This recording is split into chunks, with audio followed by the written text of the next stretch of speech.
एक दिन राज दरबार में बादशाह अकबर ने शहर से कई अध्यापकों और मुंशियों को बुलवाया।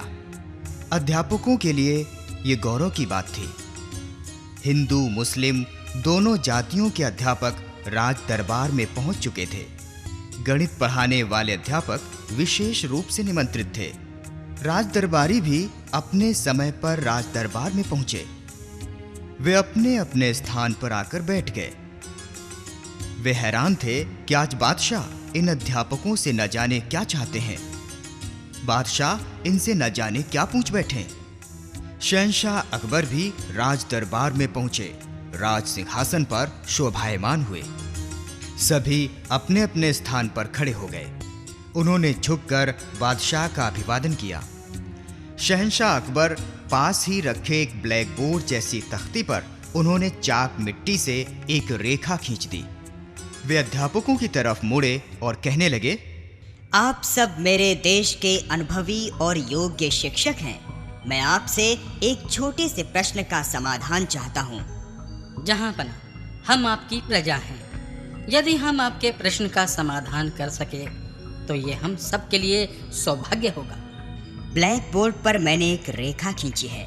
आप में से जो कोई इस रेखा का कोई भी हिस्सा मिटाए बगैर इसे छोटा कर देगा, उसे हम पुरस्कार प्रदान करेंगे। प्रश्न सुनकर अध्यापकों की बुद्धि चकराने लगी। सभी एक दूसरे का मुंह ताकने लगे और एक दूसरे से कहने लगे, ये कैसा सवाल है? बड़ा अजीब सवाल है, समझ में नहीं आता। पता नहीं बादशाह क्या चाहते हैं। बड़ा अजीब। बीरबल ये सब देख रहे थे और उन्होंने अध्यापकों की मदद की।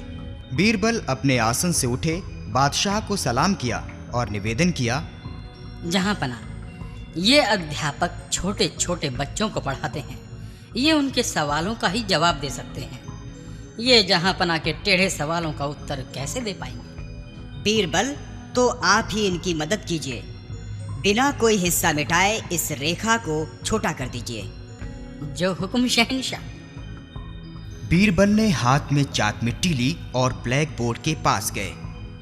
कुछ पल सोचकर बीरबल ने अकबर द्वारा खींची रेखा के ऊपर उससे बड़ी रेखा एक और खींच दी और कहा, जहाँपना, लो आपकी रेखा छोटी हो गई। सचमुच अकबर द्वारा खींची गई रेखा बीरबल की रेखा से छोटी हो गई थी। उन्होंने अकबर द्वारा खींची गई रेखा को न छुआ था और न ही उसका कोई हिस्सा मिटाया था। इस प्रकार बादशाह ने बीरबल की बुद्धिमत्ता की प्रशंसा की। अध्यापकों और मुंशियों की जान में जान आई। सभी ने अभिवादन किया।